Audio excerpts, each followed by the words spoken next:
Je le veux pour la France, parce que c'est notre vocation, au travers de l'histoire, d'ouvrir ainsi des chemins jamais explorés, pour nous-mêmes et pour le monde. Je le veux pour nous tous, Français, parce qu'un peuple qui se divise à ce point, qui ne respecte plus ses lois et l'amitié qui doit l'unir, est un peuple qui court à sa perte. Je le veux aussi, parce que c'est en pressentant cette crise que je me suis présenté à votre suffrage pour réconcilier et entraîner, et que je n'ai pas oublié cet engagement et cette nécessité. C'est d'abord l'état d'urgence économique et sociale que je veux décréter aujourd'hui. Nous voulons bâtir une France du mérite, du travail, une France où nos enfants vivront mieux que nous. Cela ne peut se faire que par une meilleure école, des universités, de l'apprentissage et des formations qui apprennent aux plus jeunes et aux moins jeunes ce qu'il faut pour vivre libre et travailler. L'investissement dans la nation, dans l'école et la formation est inédit, et je le confirme. Nous voulons une France où l'on peut vivre dignement de son travail. Sur ce point, nous sommes allés trop lentement. Je veux intervenir vite et concrètement sur ce sujet. Je demande au gouvernement et au Parlement de faire le nécessaire afin qu'on puisse vivre mieux de son travail dès le début d'année prochaine. Le salaire d'un travailleur au SMIC augmentera de 100 € par mois dès 2019, sans qu'il en coûte 1 € de plus pour l'employeur. Je veux renouer avec une idée juste, que le surcroît de travail accepté constitue un surcroît de revenus. Les heures supplémentaires seront versées sans impôt ni charges dès 2019. Et je veux qu'une vraie amélioration soit tout de suite perceptible. C'est pourquoi je demanderai à tous les employeurs qui le peuvent de verser une prime de fin d'année à leurs employés. Et cette prime n'aura à acquitter ni impôt ni charge. Les retraités constituent une partie précieuse de notre nation.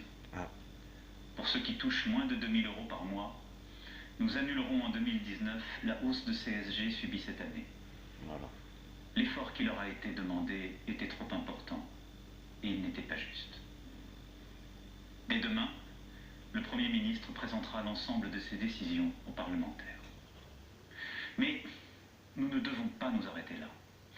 J'ai besoin que nos grandes entreprises, nos concitoyens les plus fortunés, aident la nation à réussir. Écoute, j'enregistre. Écoute, j'enregistre. En ce sens dès cette semaine.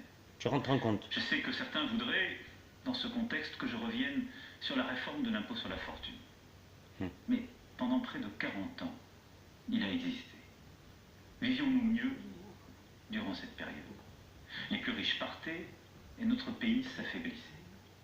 Conformément aux engagements pris devant vous, cet impôt a été supprimé pour ceux qui investissent dans notre économie et donc aident à créer des emplois. Et il a été maintenu au contraire pour ceux qui ont une fortune immobilière. Revenir en arrière nous affaiblirait alors même que nous sommes en train de recréer des emplois dans tous les secteurs. Cependant, le gouvernement et le Parlement devront aller plus loin pour mettre fin aux avantages indus et aux évasions fiscales. Le dirigeant d'une entreprise française doit payer ses impôts en France. Et les grandes entreprises qui y font du profit doivent y payer l'impôt. C'est la simple justice. Vous le voyez, nous répondrons à l'urgence économique et sociale par des mesures fortes, par des baisses d'impôts plus rapides, par une meilleure maîtrise des dépenses, plutôt que par des reculs. J'entends que le gouvernement poursuive l'ambition des transformations de notre pays que le peuple a choisi il y a maintenant 18 mois. Nous avons devant nous à conduire une réforme profonde de l'État, de l'indemnisation du chômage et des retraites. Elles sont indispensables. Nous voulons des règles plus justes, plus simples, plus claires et qui récompensent ceux qui travaillent. Mais aujourd'hui, c'est aussi avec notre projet collectif que nous devons renouer. Pour la France et pour l'Europe. C'est pourquoi le débat national annoncé doit être beaucoup plus large. Pour cela, nous devons avant toute chose assumer tous ensemble tous nos devoirs. Le devoir de produire pour pouvoir redistribuer. Le devoir d'apprendre pour être un citoyen libre. Le devoir de changer pour tenir compte de l'urgence de notre dette climatique et budgétaire. Pour réussir, Nous devons nous rassembler et aborder ensemble toutes les questions essentielles à la nation. Je veux que soient posées les questions qui touchent à la représentation, la possibilité de voir les courants d'opinion mieux entendus dans leur diversité, une loi électorale plus juste, la prise en compte du vote blanc, et même que soient admis à participer au débat des citoyens n'appartenant pas à des partis. Je veux que soit posée la question de l'équilibre de notre fiscalité, pour qu'elle permette à la fois la justice et l'efficacité du pays. Je veux que soit posée la question de notre quotidien, pour faire face au changement climatique, se loger, se déplacer, se chauffer. Et les bonnes solutions émergeront aussi du terrain. Je veux que soit posée la question de l'organisation de l'État, de la manière dont il est gouverné et administré, depuis Paris, sans doute trop centralisé depuis des décennies, et la question du service public dans tous nos territoires. Je veux aussi que nous mettions d'accord la nation avec elle-même sur ce qu'est son identité profonde, que nous abordions la question de l'immigration. Il nous faut l'affronter. Ces changements de fond, qui demandent une réflexion profonde et partagée, imposent un débat sans précédent. Il devra se dérouler au niveau national. Dans nos institutions, chacun y aura sa part. Gouvernement, assemblée, partenaires sociaux et associatifs. Vous y aurez votre part.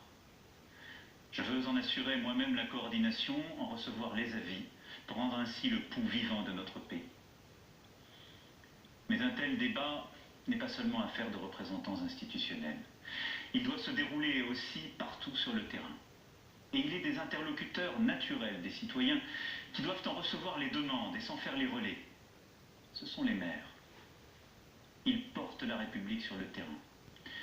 C'est pourquoi je rencontrerai moi-même les maires de France, région par région, pour bâtir le socle de notre nouveau contrat pour la nation. Nous ne reprendrons pas le cours normal de nos vies, comme trop souvent par le passé dans des crises semblables, sans que rien n'ait été vraiment compris et sans que rien n'ait changé. Nous sommes à un moment historique pour notre pays. Par le dialogue, le respect, l'engagement, nous réussirons. Nous sommes à la tâche et je reviendrai m'exprimer devant vous pour vous rendre compte. Mon seul souci, c'est vous. Mon